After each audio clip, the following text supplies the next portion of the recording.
पूरे विश्व में जितना भी ज्ञान है उसमें भगवत गीता का ज्ञान सबसे ऊपर और सबसे बढ़कर है। आपकी हर समस्या का हल भगवत गीता में छुपा हुआ है। आपके हर प्रश्न का उत्तर आपको भगवत गीता में मिलेगा। जिसे भी भगवत गीता का ज्ञान समझ में आ गया वो जिंदगी की बड़ी से बड़ी समस्या को भी हंसते हंसते पार कर जाएगा। सारे वेद शास्त्रों का सार भगवत गीता के ज्ञान में समाया है। सर्वो उपनिषदो गावो दोग्धा गोपाल नंदन पार्थो वत्स सुधीर भोक्ता दुग्धम गीतामृतम महत। इस श्लोक का अर्थ है कि सारे उपनिषद गायों का रूप हैं। सर्वो उपनिषदो गावो दोग्धा गोपाल नंदन, उन उपनिषद रूपी गायों को दोहने वाले स्वयं गोपाल नंदन श्री कृष्ण हैं। पार्थो वत्स सुधीर भोक्ता, और अर्जुन वो बछड़ा है जिसे श्री कृष्ण ने गीता का वो ज्ञानामृत पिलाया था। श्रीमद् भगवत गीता में कुल 18 अध्याय हैं और 700 श्लोक हैं। आज हम उसी श्रीमद् भगवत गीता के 18 अध्यायों की 18 शिक्षाओं के बारे में चर्चा करेंगे। जो भी इन 18 शिक्षाओं को समझ लेगा उसे जिंदगी का सारा ज्ञान समझ में आ जाएगा, जिंदगी का सार समझ में आ जाएगा। श्रीमद् भगवत गीता की पहली शिक्षा यह है कि सच्चा इंसान झूठे इंसान से तब तक नहीं जीत सकता जब तक वो झूठ, अन्याय और गलत के खिलाफ खुद लड़ने के लिए खड़ा नहीं होता। कई लोग कहते हैं कि आज के जमाने में झूठा जीत जाता है और सच्चा हार जाता है, लेकिन ये सच नहीं है। झूठा इसीलिए जीत जाता है क्योंकि सच्चा इंसान अपने प्रति होने वाले अन्याय के खिलाफ आवाज ही नहीं उठाता। अगर सच्चा इंसान अपनी आवाज नहीं उठाएगा तो लोग झूठे इंसान की आवाज को ही सच समझ लेंगे। पांडव सच्चे थे, हमेशा धर्म पे चलते थे, कभी जिंदगी में कोई अधर्म नहीं किया, फिर भी सबसे ज्यादा दुख उन्हीं को सहना पड़ा। सारा जीवन भर हमेशा बड़ों की आज्ञा मानते रहे, सब जानते हुए कि भी ये गलत है, ये अधर्म है, अन्याय है, फिर भी वो चुपचाप सहते रहे कि अगर हमारे बड़े हमसे कह रहे हैं तो हमें मानना ही होगा। बचपन से लेकर उन्हें हमेशा अधर्म और अन्याय का ही सामना करना पड़ा, जबकि उन्होंने कभी कुछ गलत काम नहीं किया, हमेशा सच के रास्ते पर चले, लेकिन फिर भी बदले में उन्हें सिर्फ दुख ही मिला, तकलीफ ही मिली। उसका कारण ये था कि वो अपने प्रति होने वाले अन्याय को, अधर्म को हमेशा चुपचाप सह लेते थे।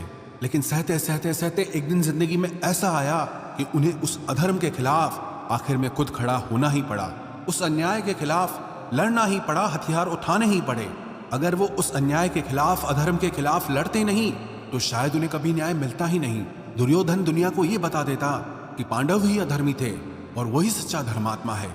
जो लोग ये कहते हैं ना कि सच्चाई का जमाना नहीं है, अच्छाई का जमाना नहीं है, वास्तविकता में उन्हें ये समझ नहीं आता कि चुप रहने का जमाना नहीं है, सहने का जमाना नहीं है। आप सच्चे बनो, बहुत अच्छी बात है, आप अच्छे बनो, बहुत अच्छी बात है, लेकिन भोंदू मत बनो। जब लोग किसी के गलत व्यवहार का खुद जवाब नहीं दे पाते फिर वो कहते हैं कि भगवान इन्हें खुद देख लेगा। अरे भगवान ने आपको भी तो बुद्धि दी है, आपको भी तो वाणी दी है। अगर भगवान को ही सब देखना है तो फिर आपका क्या काम है। भगवत गीता के पहले अध्याय का नाम है अर्जुन विषाद योग, जो अर्जुन के दुख से जुड़ा है। अर्जुन ने जब युद्ध भूमि में अपने रिश्तेदारों को देखा, भीष्म पितामह को देखा, द्रोणाचार्य को देखा, अपने चाहने वालों को देखा, तो अर्जुन की हालत ही खराब हो गई कि क्या मुझे युद्ध जीतने के लिए इन सबको मारना पड़ेगा? ये सब मेरे अपने हैं, मेरे रिश्तेदार हैं। अर्जुन श्री कृष्ण से कहने लगा कि इन सब से लड़ने से तो अच्छा है कि मैं सब छोड़ छाड़ के जंगल में चला जाऊं, सन्यासी बन जाऊं। उसने साफ साफ कह दिया कि मैं युद्ध नहीं करूंगा। तब श्री कृष्ण ने श्रीमद् भगवत गीता का दिव्य उपदेश अर्जुन को दिया, जिसे सुनकर समझकर अर्जुन युद्ध के लिए तैयार हुआ। श्री कृष्ण ने अर्जुन को समझाया, अगर तुम अधर्म के खिलाफ नहीं लड़ोगे तो तुम भी अधर्मी कहलाओगे और दुर्योधन का ये अधर्म समाज में और बढ़ता रहेगा। पापी को ताकत तभी मिलती है जब पुण्य करने वाला उसे चुपचाप सह लेता है। वास्तविकता में ये महाभारत की कहानी हम सब की कहानी है। हमारी जिंदगी में भी बहुत तकलीफें आती रहती हैं, दुख आते रहते हैं, हमारे साथ कई बार बहुत कुछ गलत होता है, लेकिन अगर वो हम चुपचाप सह लेंगे तो लोग हमारे साथ और ज्यादा गलत करेंगे। चाहे कोई भी तकलीफ आ जाए, कोई भी दुख आ जाए, उसके खिलाफ लड़ना हमें खुद ही पड़ेगा। अगर दुख आपका है तो उस दुख को दूर करने के लिए लड़ना भी आपको होगा। अगर कोई आपके साथ गलत कर रहा है तो उसके खिलाफ आवाज भी आपको ही उठानी पड़ेगी। ये दुनिया भी कमजोरों का साथ नहीं देती। अगर आप में कुछ शक्ति है तभी कुछ लोग भी आपके साथ खड़े होंगे। अगर आप ही कमजोर हैं तो कोई आपका साथ नहीं देगा। तो श्रीमद् भगवत गीता की इस शिक्षा को जिंदगी में गांठ बांध कर रख लो कि अगर कोई हमारे साथ गलत करता है, उसे सहना नहीं है बल्कि उसका सामना करना है। अगर कोई दुख आया है तो उससे डरना नहीं है बल्कि उसका सामना करके हमें जिंदगी में आगे बढ़ना है। श्रीमद् भगवत गीता की दूसरी शिक्षा यह है कि आप जिसमें जितना ज्यादा अपनापन और मोह रखोगे, वही इंसान आपको सबसे ज्यादा रुलाएगा। वास्तविकता में जो श्री कृष्ण ने गीता का ज्ञान आरंभ किया, उसका असली कारण था अर्जुन का मोह।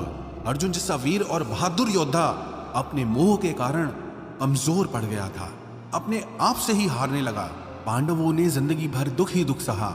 उसका एक ये भी बहुत बड़ा कारण था कि उन्हें अपने स्वजनों में बहुत मोह था, अपने परिवार में बहुत अपनापन था। उन्हें किसी और बाहर वाले ने दुख नहीं दिया था, उन्हें उनके अपनों ने ही रुलाया था। उन्हें उनके अपनों ने ही दर दर पे भीख मांगने के लिए मजबूर कर दिया था। आप अगर अपनी जिंदगी की तरफ गौर करेंगे तो आपका ये अपनापन, आपका ये मोह आपको खुशी नहीं देता बल्कि जिंदगी भर आपको रुलाता रहता है, आपको दुख देता रहता है। हमारे दुख सुख का कारण हमारे मन का मोह है। सारी दुनिया में लोगों के साथ कितने ही हादसे होते रहते हैं, लेकिन हमें कुछ खास फर्क नहीं पड़ता। बस जैसे एक ब्रेकिंग न्यूज सुन ली कि यहाँ तूफान आ गया, कहीं आंधी आ गई, कहीं लोग मर रहे हैं, बस 2 मिनट के लिए लगता है, फिर किसी को याद भी नहीं रहता कि क्या हुआ है। लेकिन जिसे हम अपना मानते हैं, उसे जरा सी चोट आ जाए, अगर उसे कुछ हो जाए तो दिल को बहुत तकलीफ होती है। दुनिया के व्यवहार का हमें इतना दुख नहीं होता जो अपनों के गलत व्यवहार का हमें दुख होता है। दुनिया की बातों से इतनी चोट नहीं पहुंचती जितना अपनों की बातों से चोट पहुंचती है। याद रखना, जिससे भी आप जितना गहरा जुड़ोगे उतना ही ज्यादा आपको दुख भी झेलना पड़ेगा, और इस दुख से आप भाग नहीं सकते अगर आप मोह जाल में फंसे हुए हो तो। अक्सर आप उस इंसान को रोते हुए ही देखोगे जिसने किसी से बहुत ज्यादा मोह और अपनापन किया है। माँ बाप को देखो तो बच्चों की वजह से रोते हैं कि इतनी दुआएं रख के बच्चों को पैदा किया, जिंदगी भर बच्चों को पालने के लिए न जाने कितनी कुर्बानियां दी हैं, कितने बलिदान किए हैं, लेकिन वही बच्चे आज हमें खून के आंसू रुलाते हैं, क्योंकि अपने हैं ना, और अपना ही सबसे ज्यादा रुलाता है। प्रेमी प्रेम की वजह से रोते हैं कि इतना प्रेम किया और बदले में मुझे छल मिला, इतना प्रेम किया और बदले में मुझे पीड़ा मिली है। आप अगर किसी से बहुत ज्यादा दिल लगा लोगे, बहुत ज्यादा अटैच हो जाओगे, तो अंत में दुख तो आना ही आना है।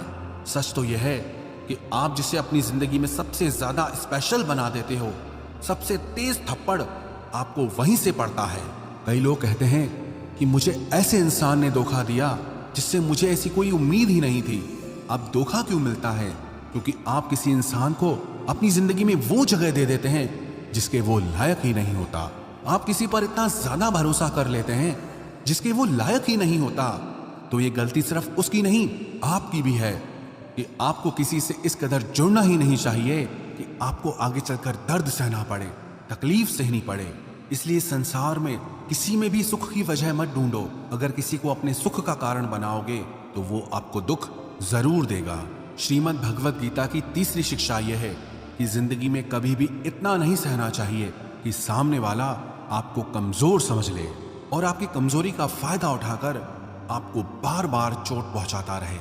माना कि मूर्खों से बहस करना अच्छा नहीं, हर किसी को जवाब देना अच्छा नहीं, लेकिन हर जगह पे चुप रहना भी आपको जिंदगी में बहुत तकलीफ दे सकता है। चुप सिर्फ इतना रहना चाहिए कि आप वीर दिखो, इतना नहीं कि लोग आपको कमजोर समझने लग जाएं। श्रीमद् भगवत गीता की चौथी शिक्षा यह है कि जो लोग छोटी छोटी बातों पर बहुत जल्दी क्रोध में आ जाते हैं, उनका वो गुस्सा, उनका वो क्रोध आखिर में उनको बर्बाद कर देता है। जो लोग बहुत जल्दी गुस्से में आते हैं, सबसे पहले तो उन्हें अपने रिश्तों में कभी सच्चाई नहीं मिलेगी। सब ऐसे लोगों से डरते रहते हैं कि न जाने उसको किस बात पे गुस्सा आ जाए। ऐसे ही लोगों के बारे में हम सुनते हैं कि अचानक से हार्ट अटैक आ गया, ब्लड प्रेशर हाई हो गया। ऐसे लोगों की जिंदगी ही छोटी हो जाती है। ऐसे लोगों को दुनिया मेंटली अनस्टेबल समझती है, शॉर्ट टेम्पर समझती है कि पता नहीं इसको कब क्या हो जाए, इसे कुछ ना ही बोलो तो अच्छा है। जैसे हर जगह पे चुप रहना ठीक नहीं, वैसे ही हर बात पे गुस्सा करना भी ठीक नहीं। कहाँ चुप रहना है, कहाँ बोलना है, इन सब बातों का ज्ञान, इन सब बातों का विवेक श्रीमद् भगवद गीता सिखाती है। श्रीमद् भगवद गीता का 5वां उपदेश यह है कि किसी भी चीज का अत्यधिक सेवन नहीं करना चाहिए। किसी भी चीज को इतना ज्यादा यूज मत करो कि आपको उसकी आदत लग जाए, आप उसके एडिक्ट बन जाओ। चाहे वो नशा हो, जुआ हो, ज्यादा खाने की आदत हो, ज्यादा सोने की आदत हो, या सारा समय पलंग पे पड़े रहने की आदत हो, या बहुत ज्यादा मोबाइल चलाने की आदत हो, या दिन भर टीवी देखने की आदत हो। ये आदतें ना आपको एक गुमनाम दुनिया में धकेल देती है जहां सिर्फ आप अकेले ही होते हैं। आप कभी गौर करना, जिस इंसान को भी किसी चीज की बहुत ज्यादा आदत पड़ जाती है वो अपने में ही खोया रहता है। कई लोग मोबाइल में इतने डूबे रहते हैं उन्हें होश ही नहीं रहता कि बाहर की दुनिया में हो क्या रहा है, मेरे आसपास क्या हो रहा है। किसी चीज का उपयोग करने में और किसी चीज की आदत लगा देने में बहुत अंतर होता है, और यही विवेक आपको जिंदगी में रखना है।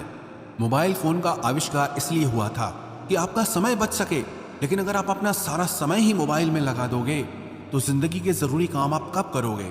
और ये बात सिर्फ मोबाइल की नहीं है, आदत चाहे कोई भी हो, चाहे आप किसी इंसान की आदत लगा लो, अगर वो इंसान आपसे दूर हो जाएगा तो भी आप हमेशा दुखी रहोगे। इसलिए अपने मन को किसी भी चीज की आदत मत लगने दो। आदत का मतलब ही यही होता है कि आप उस चीज के, उस इंसान के गुलाम बन गए हो, आप उसके कंट्रोल में आ गए हो। वो मालिक बन गया है और आप उसके नौकर बन गए हो। लोगों को नशे की ऐसी लत लग जाती है कि उसके बिना रह नहीं पाते हैं। आप अपने मन को ऐसा बनाओ कि उसे किसी की भी आदत ना लगे और आप अपने मन को खुद ही संभाल सको।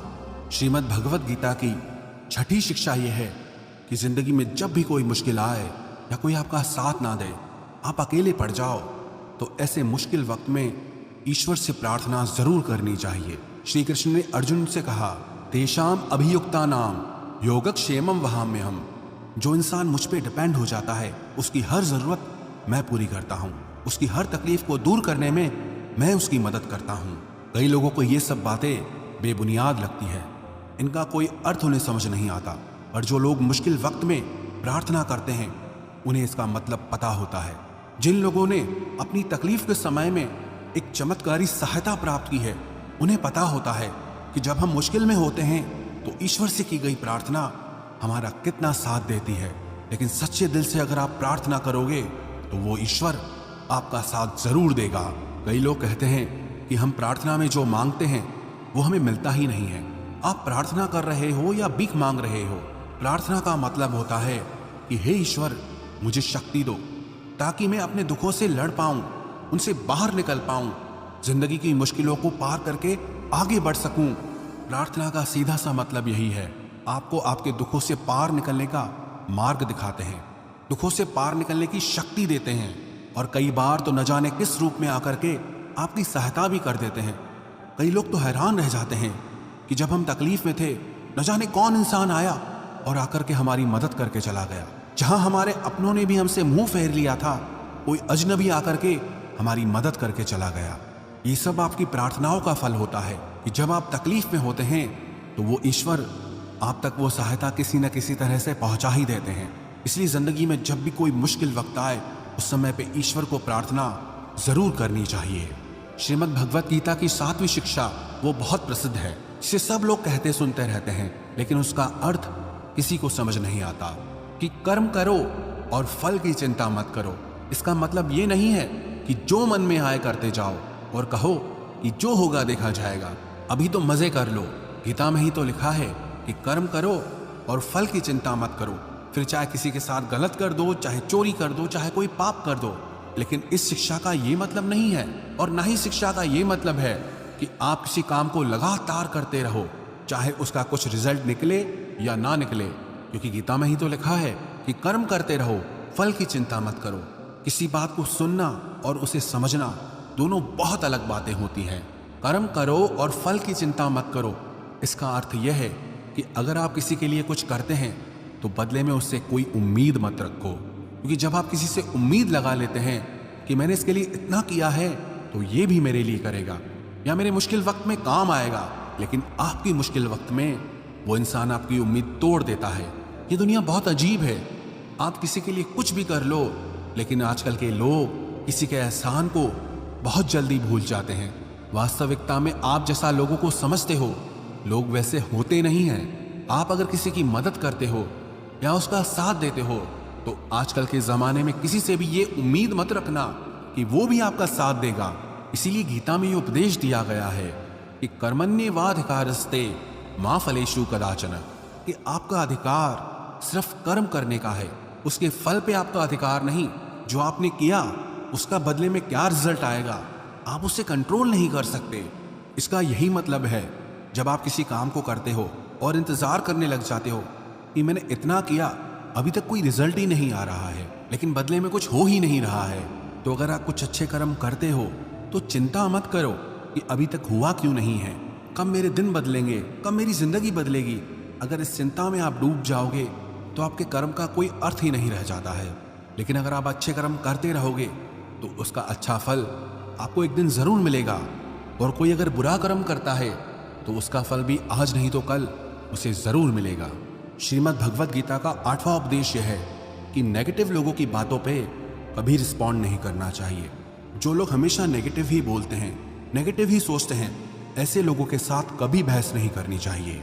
जब आप नेगेटिव लोगों के साथ बहस में उलझ जाते हैं तो वो आपकी पॉजिटिव एनर्जी खींच लेते हैं और अपनी नेगेटिव एनर्जी आपको दे जाते हैं। आप महसूस करना, किसी भी नेगेटिव इंसान से बहस करने के बाद आपका मन भारी हो जाएगा। आप खुद को दुखी और परेशान महसूस करेंगे क्योंकि आपकी पॉजिटिव एनर्जी वो लेके चला गया और अपनी नेगेटिव एनर्जी वो आपको देकर चला गया। तो जो इंसान हमेशा सबके लिए बुरा ही बोलता है, हमेशा सबके लिए बुरा ही सोचता है, ऐसे लोगों को पागल समझकर उन्हें छोड़ देना चाहिए। ऐसे लोगों से बहस करके आपको सिर्फ तकलीफ ही मिलेगी और कुछ नहीं मिलेगा। श्रीमद् भगवत गीता का 9वां उपदेश यह है कि जिंदगी में कभी किसी के भरोसे मत बैठे रहना कि ये मेरे काम आएगा, ये बुरे वक्त में मेरा साथ देगा, ये मुश्किल समय में मुझे संभाल लेगा। जो लोग किसी के आसरे बैठे रहते हैं ना, वो मुश्किल समय में हमेशा अकेले हो जाते हैं। इस दुनिया में कोई किसी का सगा नहीं है। हम रोज लोगों की कहानियां सुनते हैं कि अपने ही अपनों को चोट पहुंचा रहे हैं, मुश्किल वक्त में अपने ही अपनों को छोड़ के चले जा रहे हैं। तो भी अगर आपकी आंखें नहीं खुलती, आपको समझ नहीं आता, तो आप भी उसी दुख के रास्ते पे जा रहे हैं जहां सारी दुनिया जा रही है। लोग न कभी किसी का सहारा बने हैं न बन सकते हैं। आपका सहारा या तो आप स्वयं हैं या वो ईश्वर है। इसलिए अपने अलावा कभी भी किसी को अपना सहारा समझकर नहीं बैठना चाहिए। श्रीमद् भगवत गीता का 10वां उपदेश यह है कि सुख और आनंद इंसान के अंदर ही है, लेकिन इंसान उसे बाहर दुनिया में ढूंढता रहता है, उसके लिए भटकता रहता है। कहते हैं कि हिरण की नाभि में कस्तूरी होती है जिसमें से बहुत सुंदर सुगंध निकलती है और उसे समझ नहीं आता ये खुशबू आ कहां से रही है। वो पूरे जंगल में भटकता रहता है, ढूंढता रहता है कि ये खुशबू कहां से आ रही है, लेकिन उसे वो खुशबू कहीं बाहर नहीं मिलती क्योंकि वो बाहर है ही नहीं, वो उसके अंदर ही है। जिसे कुत्ता हड्डी को चबाता रहता है और हड्डी को लगातार चबाने से उसके दांतों से खून निकलने लगता है और उसे ये लगता है कि ये खून का स्वाद इस हड्डी से आ रहा है, लेकिन वो खून उसका खुद का होता है। ऐसे ही जब आप सुखी होते हैं तो वो सुख आपके अंदर से आता है, जब आप दुखी होते हैं तो वो दुख भी आपके अंदर से ही आता है। बाहर की चीजें बदलती रहती हैं, लेकिन सुख और दुख आपके भीतर की चीज है, बाहर की चीज नहीं है। अगर आप इस बात को समझ गए कि आपका सुख आपके अंदर ही छुपा हुआ है, तो आप उस सुख के लिए बाहर भटकना ही छोड़ दोगे। गीता का 11वां उपदेश यह है कि जैसे जैसे इंसान की उम्र बढ़ती है, उसे इस बात का एहसास हो जाता है कि जिन लोगों को उसने अपनी जिंदगी में सबसे ज्यादा महत्व दिया, उन लोगों का उसकी जिंदगी में कोई योगदान ही नहीं था। आप जिन लोगों को इंपॉर्टेंस देते रहते हैं, बहुत वैल्यू देते रहते हैं, उन्हें कोई फर्क नहीं पड़ता कि आपकी लाइफ में क्या हो रहा है या आप किस दौर से गुजर रहे हैं, किस तकलीफ से गुजर रहे हैं। इसलिए अपनी लाइफ में लोगों को ओवर वैल्यू करना छोड़ दो, लोगों को बहुत ज्यादा इंपॉर्टेंस देना छोड़ दो। हाँ, इज्जत सबको देनी चाहिए, लेकिन लोगों को अपनी जिंदगी में बहुत ज्यादा स्पेशल बना के रखना आज नहीं तो कल आपको तकलीफ जरूर देता है। श्रीमद् भगवत गीता का 12वां उपदेश यह है, जो लोग अपने मन को कंट्रोल नहीं कर पाते, उनका मन उनका ही दुश्मन हो जाता है। जिस इंसान का मन उसके वश में नहीं है, वो जिंदगी में हर जगह पे ठोकर खाता है, हर जगह पे तकलीफों से सामना करता है। आप अगर अपने मन के कहने पे चलते रहोगे तो आपका मन आपसे आपका सब कुछ छीन लेगा। एक राजा था जिसे सारी दुनिया जगजीत बुलाती थी, क्योंकि उसने पूरी दुनिया जीत ली थी। लेकिन उसकी माँ कभी उसे जगजीत के नाम से नहीं बुलाती थी। उसने अपनी माँ से पूछा कि पूरी दुनिया मुझे जगजीत के नाम से बुलाती है, लेकिन आप कभी मुझे उस नाम से नहीं बुलाती। तो उसकी माँ ने कहा कि चाहे तूने पूरी दुनिया जीत ली है, लेकिन तूने अपने मन को नहीं जीता है, और जिस इंसान ने अपने मन को नहीं जीता है, मेरी नज़र में वो इंसान हारा हुआ ही है। असली जगजीत मैं तुम्हें तब मानूंगी जब तुम अपने मन से जीत जाओगे। दुनिया से जीतना तो बहुत आसान है, लेकिन इंसान अपने मन से हार जाता है, अपने मन को नहीं संभाल पाता है। और जो इंसान अपने मन से जीत गया, वो पूरी दुनिया जीत सकता है। श्रीमद् भगवद गीता का 13वां उपदेश यह है कि दुख और सुख जीवन में मौसम की तरह आते रहेंगे। ना सुख हमेशा रहने वाला है और ना ही दुख हमेशा रहने वाला है। इसलिए दुख आए तो उससे घबराना नहीं चाहिए, और सुख आए तो उस सुख की खुद को आदत नहीं लगानी चाहिए। ये जीवन परिवर्तनशील है, यह सब कुछ बदलने वाला है, इसलिए चिंता मत करो। अगर कोई दुख भी है तो ये भी एक दिन बदल ही जाएगा। श्रीमद् भगवद गीता का 14वां उपदेश यह है कि जो होना है वो होकर ही रहेगा, और जो नहीं होने वाला वो कभी नहीं होगा। जो लोग इस बात को समझ जाते हैं, उन्हें कोई चिंता नहीं रहती, क्योंकि जो होने वाला है उसे आप रोक नहीं सकते, और जो नहीं होगा उसकी चिंता करने की कोई जरूरत ही नहीं है, उससे डरने की कोई जरूरत नहीं है। इसीलिए आप सिर्फ अपने लक्ष्य पर ध्यान दो, अपने जीवन का आनंद लो। क्या होगा क्या नहीं होगा इस बात की चिंता करना छोड़ दो, क्योंकि जो आपके बस में नहीं है उसकी चिंता करके आप कभी सुखी नहीं हो सकते। श्रीमद् भगवद गीता का 15वां उपदेश है कि अच्छे कर्म करने के बाद भी लोग आपकी बुराइयां ही याद रखेंगे। आजकल लोगों को किसी की अच्छाई दिखती ही नहीं है। ये दुनिया बुराइयां देखने में माहिर है, इसीलिए लोग क्या कहते हैं उस पर ध्यान मत दो। आप सिर्फ अपना कर्म करते रहो। दुनिया को देख करके अपने फैसलों को मत बदलो, या दुनिया को देख करके अपने फैसले कभी नहीं लेने चाहिए, बल्कि आप वो करो जो आपको सही लगता है। लोगों को क्या सही लगता है उससे आपका कोई लेना देना नहीं। लोग क्या कहेंगे उस पर आपकी कोई जिम्मेदारी नहीं है। आपके लिए क्या सही है, आप सिर्फ उस पर ध्यान देना सीखो। श्रीमद् भगवद गीता का 16वां उपदेश यह है कि अपने आप को ईश्वर के प्रति समर्पित कर दो, क्योंकि वो ईश्वर ही सबसे बड़ा सहारा है। जो भी कोई इस सहारे को पहचान लेता है, वो अपने हर डर, हर चिंता, हर दुख से आजाद हो जाता है। श्री कृष्ण ने अर्जुन से कहा, सर्वधर्मान परित्यज्यो मामेकम शरणम व्रज अहम त्वा सर्व पापेभ्यो मोक्षयिष्यामि मा शुच। कि हे अर्जुन, तू सब कुछ छोड़ करके मेरे पास आ जा, मैं तेरी हर तकलीफ को दूर कर दूंगा, तुझे हर वो चीज दूंगा जो तुझे चाहिए। जो लोग ईश्वर को अपना सहारा मानते हैं उन्हें कभी किसी का सहारा नहीं लेना पड़ता, और जो लोग दुनिया को अपना सहारा बनाते हैं वो हमेशा बेसहारा हो जाते हैं। श्रीमद् भगवद गीता का 17वां उपदेश यह है कि आपका क्या गया जो आप रोते हो, आप क्या लाए थे जो आपने खो दिया, आपने क्या पैदा किया था जो नष्ट हो गया, आपने जो भी लिया यहीं से लिया, जो भी दिया यहीं पर दिया। जो आज तुम्हारा है कल किसी और का था, और आने वाले कल में वो किसी और का हो जाएगा। तो क्यों दुखी होना, क्यों परेशान होना। इंसान खाली हाथ ही दुनिया में आता है और खाली हाथ ही इस दुनिया से चला जाता है। इसलिए चिंता और दुख को छोड़ के आनंद में जीना सीखो।